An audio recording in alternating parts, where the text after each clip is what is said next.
Celebram-se os 40 anos da democracia em Portugal, no dia 25 de abril, esta próxima sexta-feira.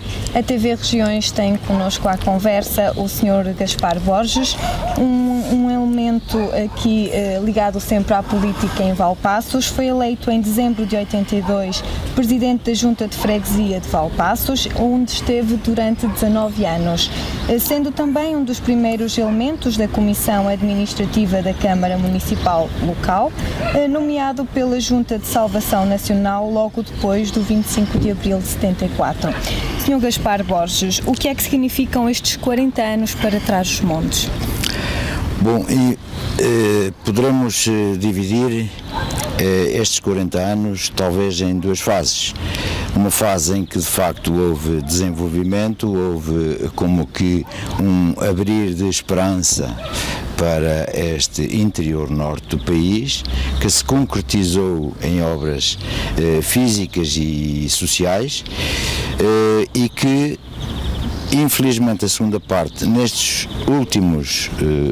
últimos anos não está a ser concretizado de acordo com as expectativas e de acordo com as necessidades da população desta região interior, que sempre foi um pouco relegada pelos poderes instituídos e que se traduz na sua marca mais evidente a desertificação galopante que se vai verificando.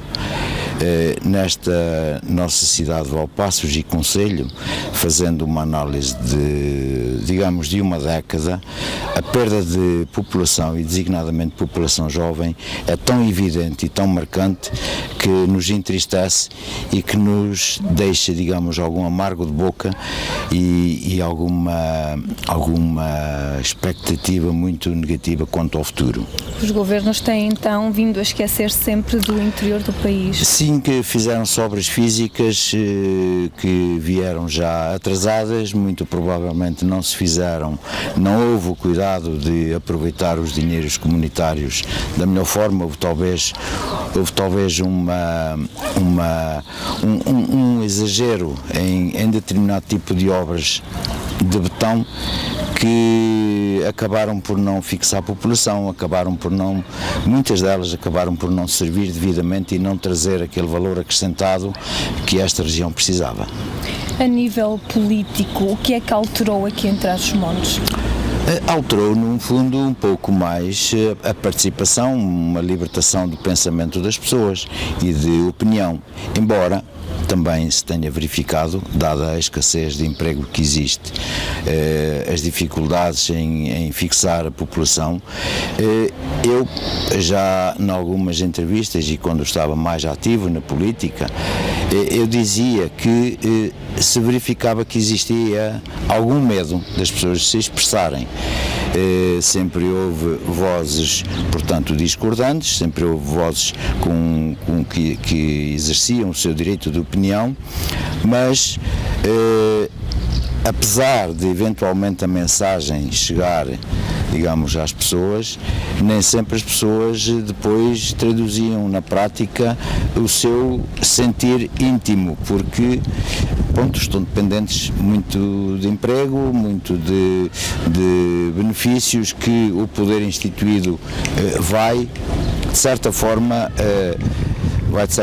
cultivando essa maneira de estar, na política. Portugal vive hoje, não é, uma crise social, económica grande e também política. Acha que se justificava uma nova revolução? Bom, eu não direi que propriamente a revolução no sentido em que a gravidade da palavra pode traduzir.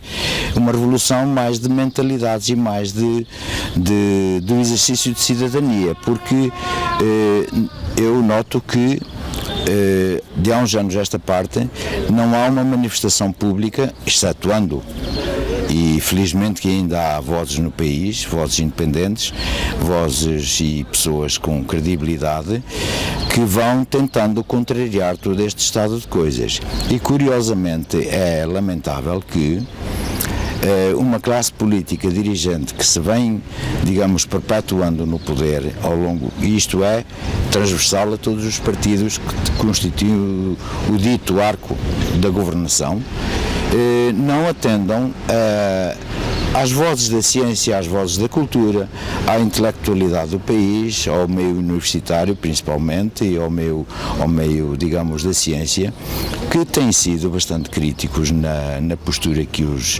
vários dirigentes do país têm tomado. As pessoas hoje, devido também ao estado em que o país chegou, não é? Deviam ser mais ouvidas pelos governos?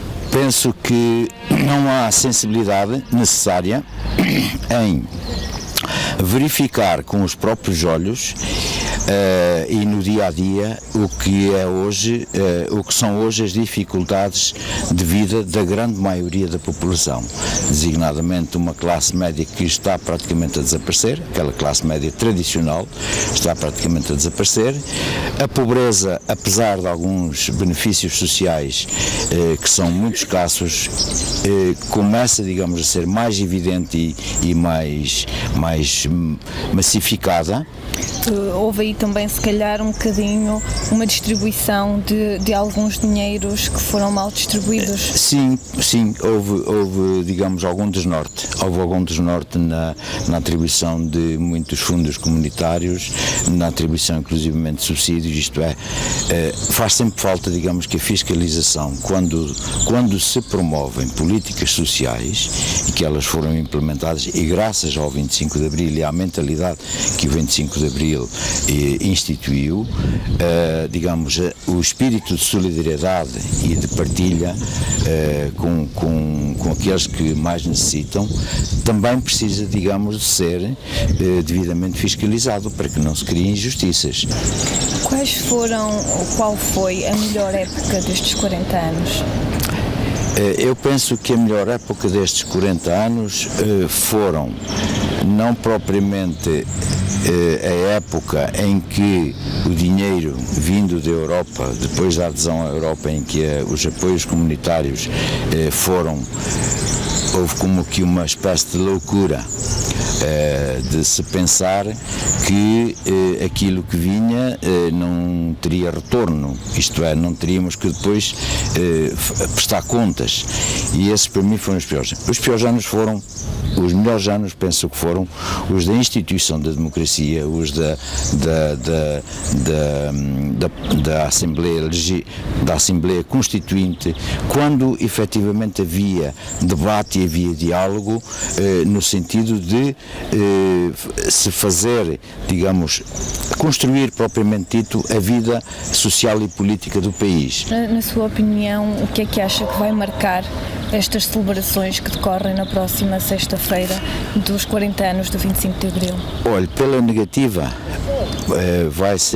estas comemorações vão ser marcadas por este excesso de autoritarismo que se verificou, dado que 40 anos são uma data redonda, daí a razão de ser atribuída tanta importância a estas comemorações, visto que os homens que fizeram o 25 de Abril, o movimento dos capitães, muito provavelmente, dada, digamos, a sua idade, a grande maioria já não conseguirá comemorar os 50 anos.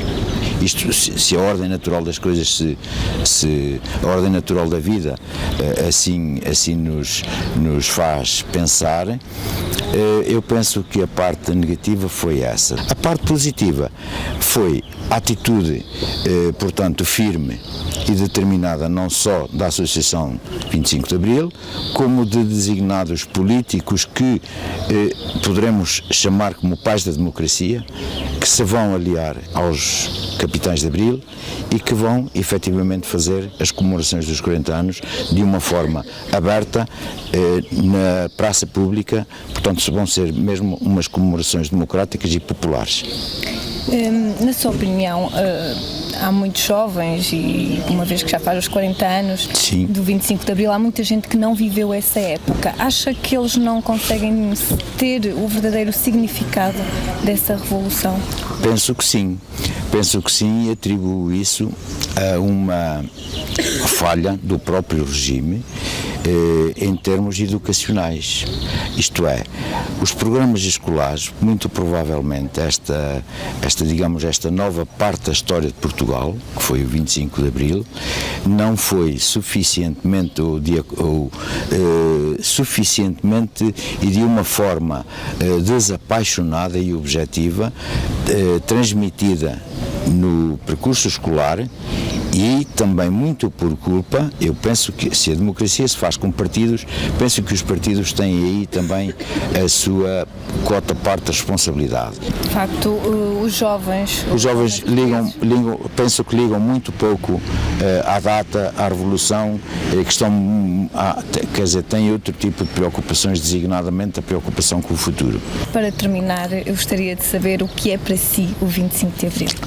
Olha, para mim o 25 de Abril é uma data que recordo sempre, que comemoro, embora hoje já não tenho funções políticas, portanto comemoro-a no meu íntimo com muita satisfação, porque apesar de todas as dificuldades por que se tem passado e que se estão a passar, penso que há coisas tão positivas e tão interessantes, há, digamos, eu penso que se vive outro ar, um ar mais puro, mais liberto, quer dizer, não há aquele constrangimento de se ter que engolir coisas que não nos agradam, e hoje há pelo menos essa capacidade de poder expressar a nossa discordância, desde que seja feita com educação e dentro, digamos, do respeito que temos que ter pelos outros, não é? Porque a democracia, a nossa liberdade acaba onde começa a liberdade do cidadão que está ao nosso lado. Isto é, não podemos ocupar o espaço que o outro também tem, o espaço de liberdade. E penso que isso é uma das grandes conquistas e uma grande benesse que os portugueses conquistaram. Muito obrigada. De facto, a liberdade de expressão foi uma mais-valia e um ponto muito importante que marcou o país. Na próxima sexta-feira ficam então as comemorações dos 40 anos da liberdade em Portugal, da democracia, que vão ter festejos a nível nacional de norte a sul do país.